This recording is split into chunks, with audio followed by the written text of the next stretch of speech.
I want to talk a little bit about being a caregiver of somebody with dementia. My mom was diagnosed around 2008 with dementia, and along with my two sisters, I was a caregiver. Now, we hired people, individuals, to come in and sit with my mother when we couldn't be there because two of us worked. Um, you know, you have things you have to do. You have your own home. Thankfully, my home was next door to my mom's. But I did work, and I did, have several pets at the time, and so it's hard when you work and are a caregiver and are worried about your loved one. But there are positive steps you can take if it's especially if it's recent diagnosis of your loved one with dementia. Get them eating healthier. Pay attention to what medicines the doctors are prescribing. I'm not saying stop medicines. Just pay attention to what they're giving your loved one, and maybe look it up on the internet. And I'm not a doctor, so I'm not saying recommending stopping any medicine, but just research it. Try to get them to eat healthy. That's very important. Good nutrition. Get supplements for them. Research dementia. If you have time. You may not have time if you're a caregiver, but if it's early on, you may have time. If you have adequate help, you may have time. If you're keeping them at home,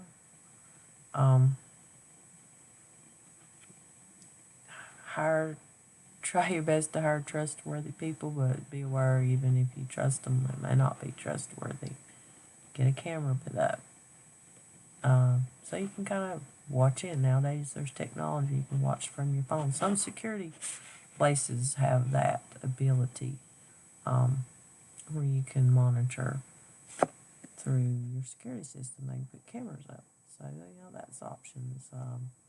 We had a lifeline alert, so if a mom fell, we would know.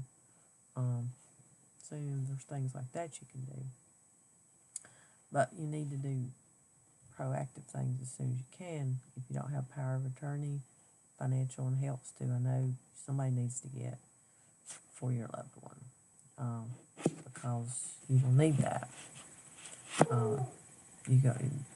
They may think they can still do things, but you have to watch them because they don't know, and so you'll end up having you or whoever, brother, sister, whoever's helping you with your loved one. It's your children, depending on the situation. They may need to be able to write checks for you, or you need to write checks for your loved one. Depends on who's watching this video, but that's some of the things I can say. And if their home is still in their name,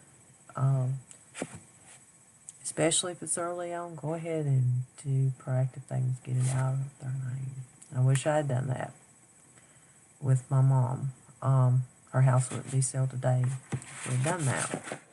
But it's hard to think about that when you're like dealing with finding out they have dementia, and you think, oh, you'll keep them home. There's no way you'll put them somewhere, but it happens. Even if you don't want it to happen, it can happen. So you can hold out as long as you can, and maybe you'll be successful. I was unsuccessful. It was hard. It was stressful. So when you feel like you can't, you don't know if you're making good decisions yourself, then you just have to trust the people, in my case, my sisters, to make that decision. And, learn to live with it. And it's hard. But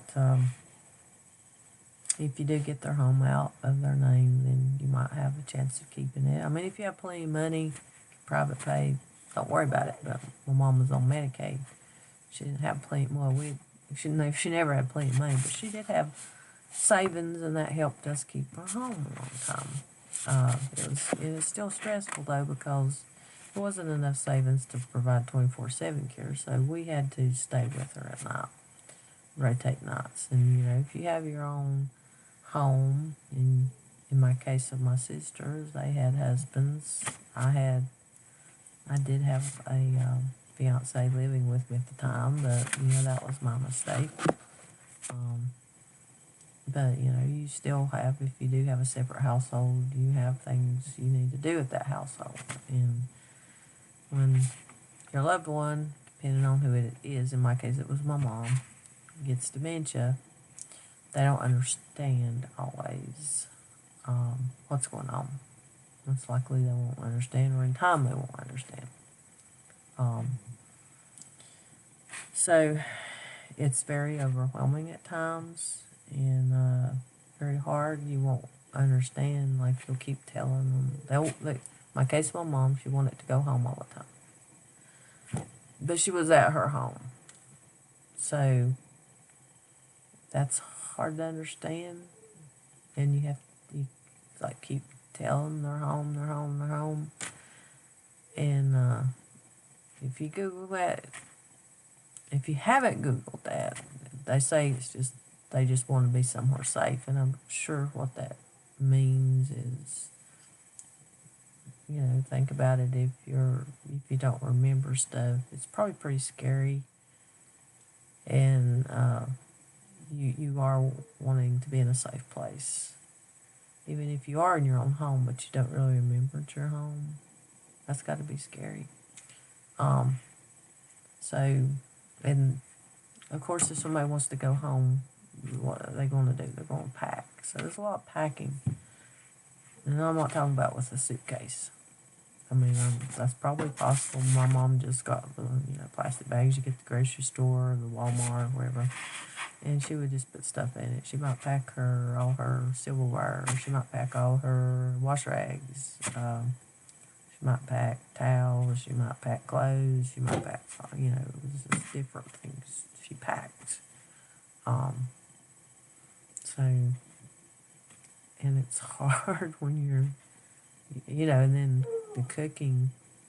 I try to let her cook as long as she could, but, you might buy, I know this is not healthy, but the frozen chicken nuggets. It was something she could fix, real quick on the stove. And anyway, she'll get the whole thing and fix it, and it was, it's probably something that could have lasted a week or more. She'd fix all of them. Or she would make cornbread, and she would make more cornbread. Good cornbread, but it was a lot of cornbread. There's only so much cornbread a person can eat. But, so that, they'll do things like that. You have to watch them with the stove too, because, they can, get the house on fire. So we did have a security system that would notify, if there was smoke, fire.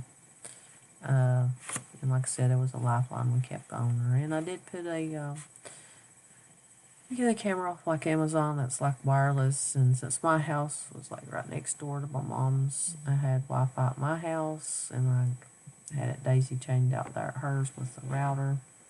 And so I put a camera out there so I could watch occasionally. I mean, I didn't do this initially, but I eventually did this. So if you do it early on, it's best.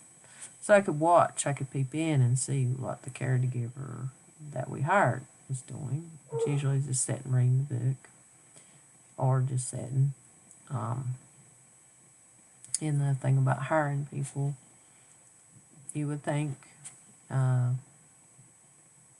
that if you hired somebody to sit with your loved one that had dementia, they would know that if they offer them something, they shouldn't take it, or they should at least tell you, give it back to you, but they don't always. Now, there's some good people, we had a good one, a real good one, and but not for the whole time, unfortunately. But initially, the one we had, I think she might have took some things. We're not positive, but there's a couple of things that we never did figure out what happened to them. The second one, I don't know if she took anything. She didn't do a lot. I mean, they wouldn't always let us know if my mom put clothes in the wash. So the clothes might end up staying there a long time till we figured it out. Because like I said, two of us, one of my sisters and I, we worked. The other one, she has a lot of health problems herself, and you don't always think to.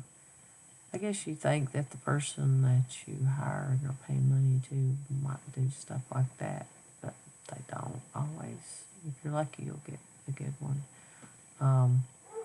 And I don't know. Always check. If you don't know them, check references. I mean, it's not that they weren't mean to my mom or anything. So that's to me more important than if they took something. They were there. They always, like for instance, the first lady we hired,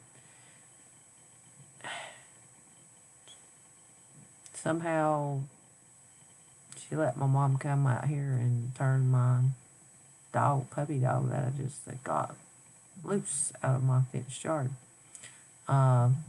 Thankfully, we got him back, but it's like, where was she when this happened? But so they don't always watch them as good as you would, but it's good that you can hire people and you can keep your loved one at home as long as possible, because that's to me far better than putting them in assisted living or a nursing home. And I can talk more about assisted living later. What my experience with my mom being in assisted living, because she did eventually go there in 2013. We kept her home she was diagnosed in 2008. We started staying with her and hiring people in 2009. So, we kept her home for a long time. But her house is for sale now because she was on Medicaid, and I did another video about that. But I just want to talk a little bit about dementia and caregiving, and I'll talk more about it probably later. I have, a lot of things I think I could say about it. It's not always easy for me to talk about, but I just noticed some things I had typed up a little bit ago, and I thought, well, I'll try to talk about them, and do a short video. Maybe it's not too short, 13 minutes or so. Anyway, if you like it, please like, share, and subscribe. Thanks for listening.